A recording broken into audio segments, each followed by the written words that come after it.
Hi everyone, we continue lesson number 5 about personal pronouns in English. Біз бүгін ағылшын тіліндегі жеке есімдіктердің көпше түрін өтеміз. Subjective. Бастауыш ретінде қолданатын есімдіктер we, you, they, біз, сен, сендер, олар. Objective толықтауыш ретінде қолданатын есімдіктер us, бізге, бізді, you, сіздерге, сіздерді, them, оларға, оларды. Possessive, иелік есімдіктер our, your, their, біздің, сіздердің, олардың. Possessive, ол да иелік есімдіктер ours, yours, theirs, біздікі, сіздердікі, олардікі. Reflective, рефлекстік ourselves, yourselves, themselves, өзіміз, өздеріңіз, өздері. We, biz, our, біздің. We are students, biz, студентпіз. Our college is in the city. Біздің college, қалада. Our college is in the city. We are 21, біз 21 жастамыз. We are 21. We value our time. Біз өзіміздің уақытымызды бағалаймыз. Қазақша біз өзіміздің деп айтамыз, ағылшынша we value our time. Біз біздің уақытымызды бағалаймыз. We live in Қызылорда. Біз Қызылордада тұрамыз. Our city is Қызылорда. Біздің қаламыз Қызылорда. Our, ours, біздің, біздікі. This is our town. Бұл біздің қаламыз. This classroom is ours.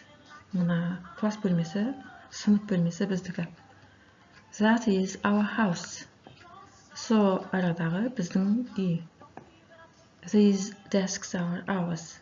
These desks are ours. Мына жазу столдары біздікі. Desks деген жазу стол. These are our friends. Мыналар біздің достарымыз. That green car is ours. Андағы жасыл көлік біздікі. Our, us, біздің, бізді, бізге. Us деген міне. Ourselves, біз өзіміз. Our friend invites us. Біздің досымыз бізді шақырады. Our friend, біздің досымыз invites us, бізді шақырады. We did it ourselves. Біз мұны өзіміз жасадық. Our teacher called us in. Our teacher, біздің мұғаліміміз, called us, бізді шақырды. In, ішке. Сонымен біздің мұғаліміміз бізді ішке шақырды. Our teacher called us in. We learn English ourselves. Learn деген үйрену. We learn English ourselves. Біз ағылшын тілін өзіміз үйренеміз. Our aunt gave us presents. Біздің әпкеміз our aunt gave us, бізге берді, presents, сыйлықтар. Сонымен біздің әпкеміз бізге сыйлықтар берді. Our aunt gave us presents. We built the house ourselves. Біз үйді өзіміз салдық. We built the house ourselves. You, сендер, сіздер. You, сендердің, сіздердің. You are school children. Сендер мектеп балаларсыңдар, мектеп оқушыларсыңдар. Your school is the best. Your school is the best. Сендердің мектептерің ең үздік, ең керемет мектеп. You are 12. Сендер 12 жастасыңдар. Your friends are good boys. Сендердің достарың жақсы балалар. Your friends. You live in Turkestan.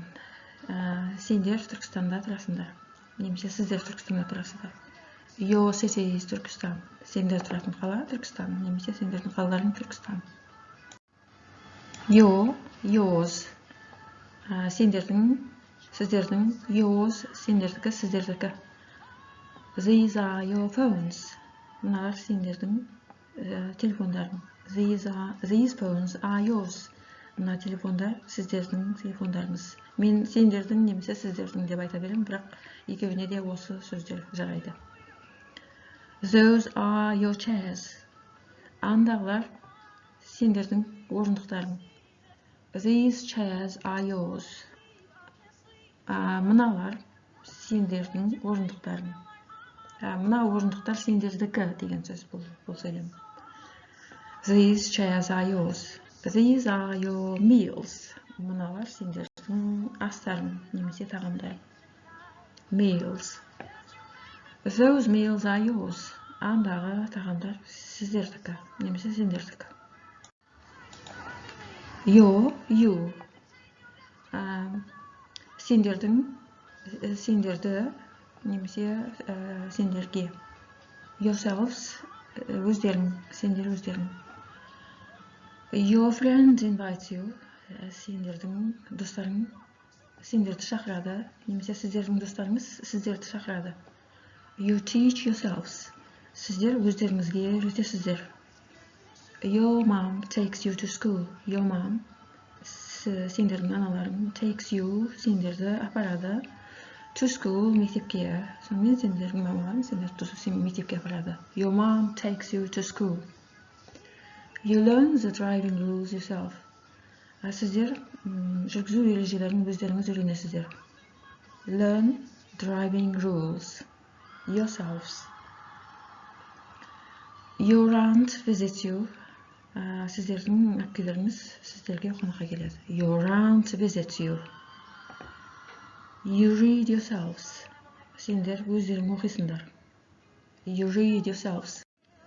They, their. Үшінші жақ көпшетір. Олардың. They are workers. Олар жұмысшылар. Their work is important. Олардың жұмыстары маңызды. They are 25. Олар 25 жаста. Their bus arrives at 7 a.m. 7 a.m. деген олардың автобусы азанғы 7-де деген сөз. They work at the factory. Олар фабрикада жұмыс істейді. They work at the factory. Their factory is large. Олардың фабрикалары үлкен. Theirs. Олардікі. This is their office. Бұл олардың кеңсесі. These conference rooms are theirs. Мына конференц бөлмелер олардікі. These meeting rooms are theirs. Мына жиналыс бөлмелері олардікі. That is their canteen. Андағы олардың асханасы. These computers are theirs. Мына компьютерлер олардікі. These are their bicycles. Бұлар олардың велосипедтері. Those laptops are theirs. Андағы компьютерлер олардікі.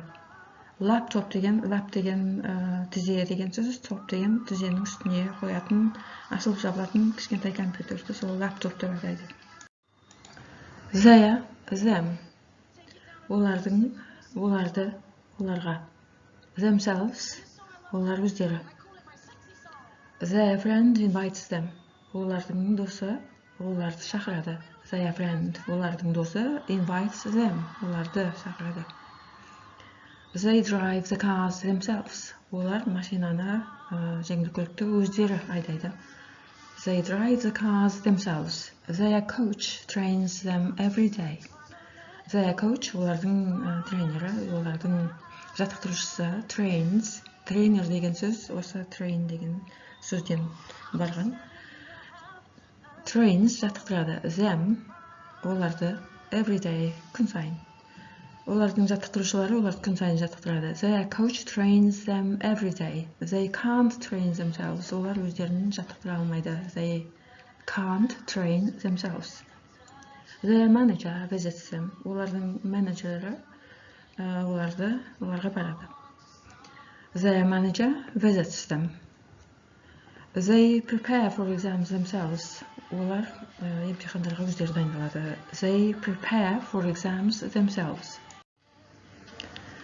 Ал енді бұл бетте біз осы өткен сабақтарға, алдыңғы сабақтарға арналған тест жасаймыз. Бұнда бірнеше қазақ тілінде сөйлемдер. Бұнда бастаймыз. Біз оларға гүлдер жібердік. Жібердік деген sent деп айтамыз. Biz де қалай айтамыз? Біз оларға гүлдер, flowers. We sent them flowers. We sent them flowers. Біз ол қызға гүлдер жібердік. Үшінші шақ жекеше түрде қызды не деп айтамыз? Ол дегенді біз ол қызға гүлдер жібердік. Жіберу, гүлдер дегенді білеміз. We sent her flowers. We sent her flowers. Ол қыз бізге гүлдер жіберді. Атау септігінде ол қыз дегенді үшінші шақ жекеше түрде қалай айтамыз? Ол қыз. She sent us flowers. Us, бізге. She sent us flowers. Сендер оларға гүлдер жібердіңдер. Сендер оларға дегенді қалай айтамыз? You sent them flowers. You sent them flowers. Мысықтар мені ұнатпайды. Мысықтар деген cats, я? Мені дегенді қалай айтамыз? Ұнатпайды. Don't like деген. Cats don't like me. Сен ол баланы шақырмадың. Сен қалай бастаймыз? You оны шақырмадың. You didn't invite him. You didn't invite him. Өткен шақта тұр. Олар сендерді ұнатады. Олар they like-ті білеміз, міне like деген ұнатады. Олар they like you. Міне they like you. Мен сені ұнатамын дегенде I like you. Мен сені сүйемін дегенде I love you деп айтады ғой, оны жұрттың бәрі біледі. Ол жігіт бізге көмектеседі. Көмектесу help. Ол жігіт үшінші жағы жекеше түрде не деп айтамыз? He helps us. He helps us. Ал тағы бір тест жасап жүрек жылдам. Андағы менің пальтом. Пальто деген coat. Осы бетті осы жерде тоқтатып, өздерінің жасауларына болады үйде. Қайталап. Андағы деген ол сілтеу өсімдігі. Біз өттік оны this, that, these, those. Соның қайсысы болады? Менің қалай болады? Және бұл жерде біз that дегеннен кейін сол that деген үшінші жақ жекеше тұр ғой. Соған лайық to be етістігін шектейміз үшінші жақ жекеше түрде. Ол қалай болады? That is my coat. Міне, that is my coat. Мына пальто сенікі. Мынау деген сол сілтеу өсімдігі. Жекеше тұр ол жерде де сол қалай болады? Сенікі деген қалай болады? This coat is yours. This coat is yours. Сен және мен Ақтөбеге бірге барамыз. Сен және and мен қалай болады? You and I go to Ақтөбе together. Бірге дегенді together деді. You and I go to Ақтөбе together. Ана арадағы сенің менеджерің ба? Ана арадағы дегенді ода сілтеу өсімдігін айтамыз. Сенің менеджерің ба? Деп ол сұрақ. Болымды сөйлемде біз сөйлемнің құрылысы бірінші бастауыш, содан кейін көмекші етістік is, that is your manager деп айтамыз, я? Ал сұрақ қойған кезде сол бастауышпенен етістіктің орнына ауысады дейміз. Сонымен is that your manager деп сұраймыз. Is that your manager? Мына тағамдар саған және маған тағамдар meals деп айтқанбыз. Бұл жерде сілтеу өсімдігі қандай сілтеу өсімдігінен басталады? Көпше тұр, я? These meals are for you and me. These meals are for you and me. Көпше түрде не to be үшінші жақ жекеше түрде a болады. Ол қыз иттерді жақсы көреді. Үшінші жақ жекеше түрде қызды айтқан кезде атау септігінде қалай айтамыз? She likes dogs. She likes dogs. Осымен осы тесттарды қайталап жасауларыңа болады. Бір рет үйренбесеңдер тағы қайталаңдар, екі рет үйренбесеңдер тағы қайталаңдар. Үш рет, төрт рет үйренгенге дейін қайталай беру керек. Адам алдымен бір нәрсені сезініп үйрене бастайды, содан кейін екінші нәрсені, содан кейін үшінші. Тіл, қандай да бір тілді бастап үйренгенде ол қиын болып көрінеді. Бірақ қайталап біраз уақыттан кейін тілге адам үйрене бастайды. Ол тілдің заңдылықтарына үйрене бастайды, сезіне бастайды. Сол кезде оңай беріле беретін болады, осы оңай қабылданатын болады. Сондықтан сол тілді үйрене бастағанда қайталаудан жалықпау керек. Ондай болса, бүгінгі сабағымыз тамам. Келесі сабаққа дейін сау болыңдар. Until next lesson.